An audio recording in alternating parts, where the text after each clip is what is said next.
Heto na! Hello mga babes! Ito po ang inyong pambansang babe, si Beverly Salviejo, komedyante ng pelikulang Pilipino. Nandito na naman po tayo. Matagal po akong hindi nakapaggawa ng video dahil there were a lot of things that I had to do, you know? Siyempre po, ngayon ay pagkakataon ko na para pakita po sa inyo kung ano ang aking kinakain or ini-ingest kapag ganitong mga panahon na ako ay medyo nadidepress, so kaya ay medyo ayaw kong kumain, ayaw kong umuya, gusto ko lang lumulun. Ganon!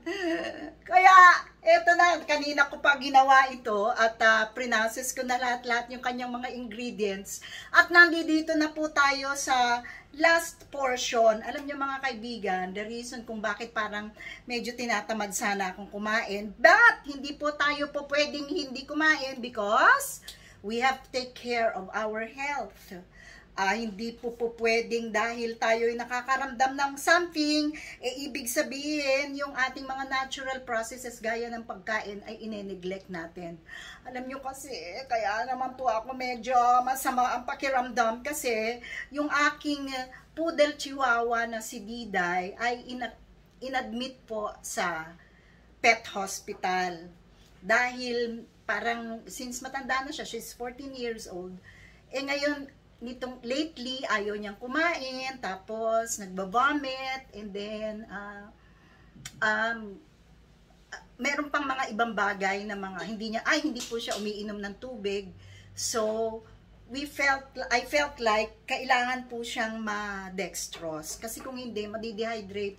Diyos ko, mawawala ako si Diday nang walang kaabog-abog, walang kalaban-laban. So, now, nandun po siya at siya po ay naka-dextrose para naman kung sakali man ay mapahaba pa natin ng konti yung buhay ng aking loves na si Diday. But anyway, kaya ako po ngayon gusto ko lang ipakita sa inyo na dapat kahit na po ano po ang nararamdaman natin, laban!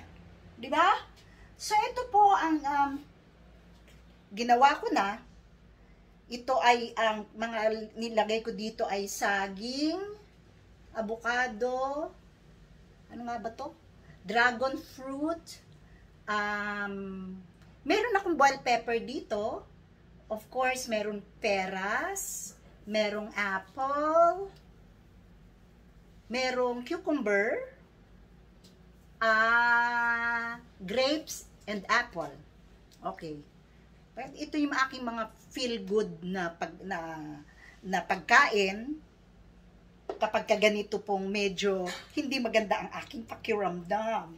Kasi ito daw, lalo na yung ibang ingredients dito, yung banana, cucumber, the bell pepper, the chia seeds, naglagay nga pala ako ng chia seeds, ay maganda raw para sa ating collagen intake. Para tayo ay matagal na magbukang sariwa. Di ba? Oh, di ba? Kahit na depressed ka, kailangan mo kang sariwa. Ayan. Syempre, yung iba ko pang mga, gaya ng peras, apple, at saka grapes. At saka, yung avocado daw pala, maganda din pala yan sa Tsaka itong dragon fruit. Puro, gusto ko po kasi sila. At sila po yung aking pampatamis. Kaya, pinaghalo-halo ko na sila lahat dyan. Lahat na mga gusto kong ilalagay ko dyan. Wala lang akong celery Kaya kung halimbawa may celery ako, dadagdagan ko pa But, ang ginagawa ko, nilalagyan ko ng gatas na evaporada. Ito pong ginagamit ko kasi konti lang ng nito ang sugar content nito. Ang sugar content yata nito mga 6, ano nga ba yan? Basta 6, okay? Yung iba kasi, 15, 20, ganyan. Ako gusto ko konti lang, kaya ito po ay 6 yata or 7. So, lalagyan ko na siya, konti lang. 1, 2, 3, 4, 5. Ganyan lang po ako maglagay. Count lang ako ng 5. Of course, I also put my low-fat milk. Kasi kung minsan, kapag kapurong ganun, masyadong rich. Ito, walang masyadong lasa eh. So, it's 1, 2, 3, 4, 5. At ang aking pinakatubig dito ay ang buko water. Siguro, sabihin ko na kung ano po ang ano. Ito po ang paborito ko eh, frutas. Kasi hindi siya masyadong malasa, parang wala siyang asukal. Kung may asukal man ko konti, kaya kung minsan, ang lasa niya parang wala. Parang buko lang na ordinaryo. So, ito din, ilalagay ko, 1, 2, 3, 4,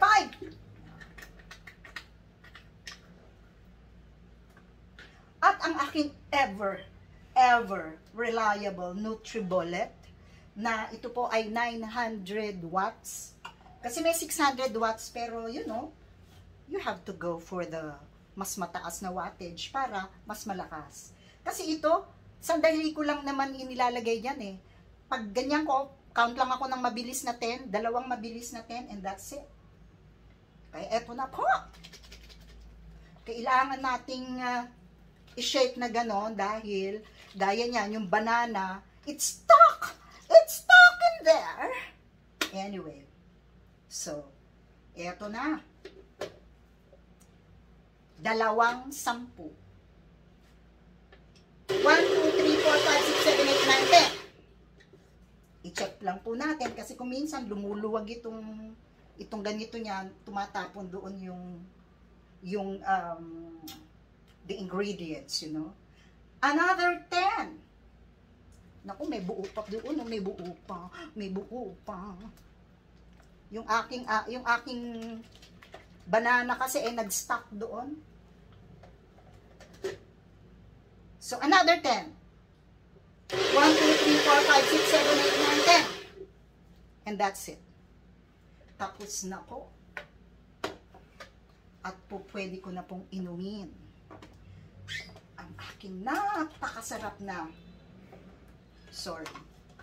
ang aking napakasarap na pananghalian. Ito po ang tanghalian ko. I just came from the pet hospital. So, just to make me feel good.